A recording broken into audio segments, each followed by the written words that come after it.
My comment on the defense, I'm not totally concerned because I thought, yeah, there was definitely things to be improved upon. They dropped a couple interceptions they could have had, and Stafford played really well, releasing the ball so quick. That was smart. I felt like they game planned for the pressure that we were going to bring.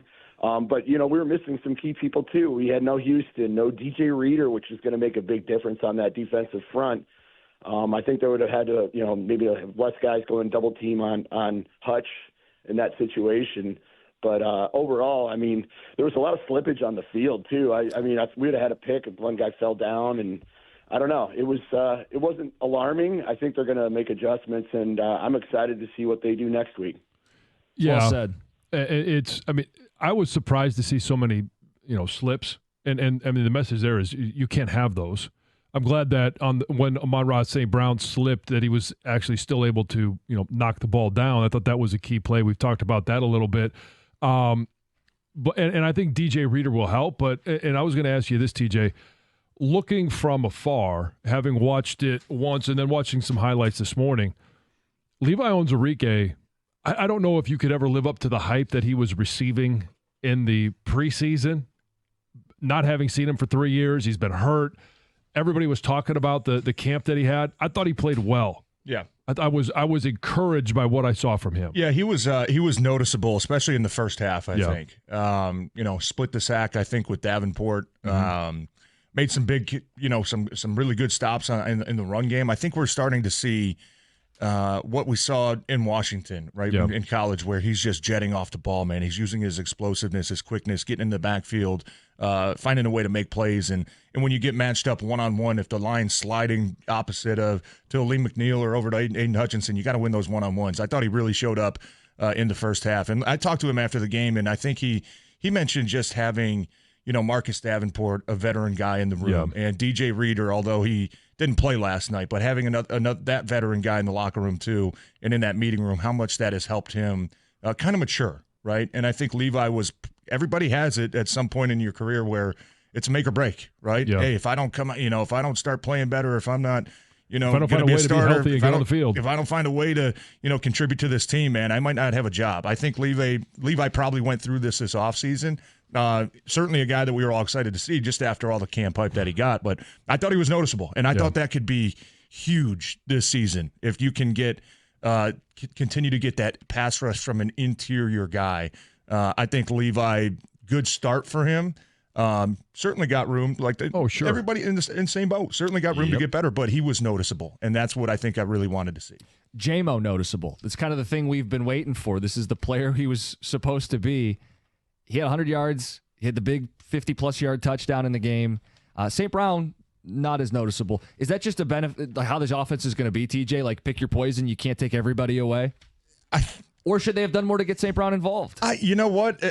Part of me thinks you got to find ways to get St. Brown more involved. And you look at it yesterday on the other side, and you're like, all they've got is Cooper Kupp, but he's still getting 22 targets, whatever it was. Like, you still got to find ways to be creative to get him the ball, right? I think we can all agree that this offense is much better if 14 is getting, more than 3 touches a game. Certainly that's something they're going to look at. It's hard to tell the coverage-wise. I'm not sure if they were bracketing him a ton during that game. Obviously, the Rams' defense was doing something because focus was taking him away. And, look, I think we saw, much like Levi, Jameson was getting a lot of hype. Every single day, you couldn't go a day without training camp with somebody talking about him. But I think a lot of us just still wanted to see it in a game. He's just so dangerous with the ball in his hands. Yeah. I mean, we're watching last night, and just the speed that he's coming off the line with, the guy's a playmaker. The guy's a playmaker. In his route tree, he's able to go over the middle. He's not just no longer the gadget guy, hey, get quick screens and reverses and throw bombs to. I think they really feel like they can utilize the entire field with him. And, look, if he's a guy getting 8-9 touches a game, I think that's a pretty good recipe to have some explosive plays on that offense. So I'm sure, Ben Johnson's probably going in today thinking of ways, how can we get Amon-Ra the ball more? But, damn, we feel pretty good about what we got from Jameson as well. But if they're going to take away the middle of the field and limit Sam Laporta, who still had 4 for 45, limit Amon-Ra St. Brown, that's where you need that other guy to step up, whether it's Jahmyr Gibbs in the passing game, in the run game with David Montgomery. It's Jameson Williams that has to have a game like that if they're going to limit those other playmakers. And when that happens, now if you're Tampa or any team in the future, all right, well, how do we take away everything? Well, you can't. And so you put pressure on opposing defensive coordinators because you could stretch the field. Jared Goff showed that he could get them the ball. You have what they have had for the last couple of years with Amon-Ra St. Brown. Now you add in the years of experience, a year of experience with Laporta, Gibbs, and then Montgomery just taking the game over in overtime. Like, it's a very hard offense to try and game plan. Yeah, and they played their B minus C plus game. Oh yeah, C plus at best. But to your point, do you want to start loading up the box and taking away Dave Montgomery? Okay, watch this. We'll hit one over your head with Jameson Williams. So I just can't. I think that's the exciting part is still knowing how much better this team and specifically this offense can even get. D in Detroit, you're next up. You're on 97.1. Hey, what's up, fellas? How y'all doing? Good. Hey, man, check this out. Me and my brother was at the game last night, and he was getting so frustrated saying how the defensive line wasn't sacking Stafford. And I said, bro, look at this. Stafford is one of the greatest that ever did it. Quick release. But you got to give Hutchinson and my man Davenport. I was so impressed with Marcus Davenport last night, fellas, because he showed me something. He got length. He has speed. And he seemed like he has a will to succeed here, bro. And we have never seen Hutchinson paired up with somebody of this nature. I got a prediction.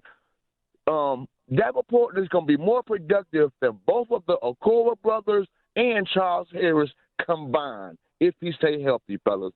And when we get DJ Reader in the mix and McNeil get back in the mix and put James Houston on the field, that defensive line might be a feared force, bro.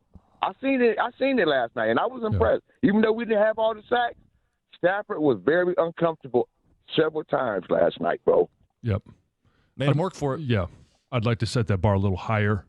Than being better than the Okoro brothers and Charles Harris. I mean, combined, okay, we're starting to get there. So what, they're going to have like 6 sacks? But here's the nice thing is when you do have an Onwuzurike that steps up, when G.J. Reader is back, what's the knock on him? Last 2 years, he's been hurt. Yeah. You don't have to use him all the time. You've got depth at that position, and you can rotate guys through to keep them fresh so that you don't get into an overtime situation. I mean, the defensive line for the Rams looked exhausted in overtime and overwhelmed. Yeah, I don't think they looked exhausted. They were exhausted. Yeah. And they punished them. I think both defenses were tired. There were some long drives, especially in the first half of that game. I mean, you're talking, 12, 13, 14 plays. It's like, I don't know if that's how you want to open week one after not playing in the preseason with some of those long, grueling drives. The big fellas like us are out there, too. Yeah, I know. But no, I think, look, they found a way at the end, man.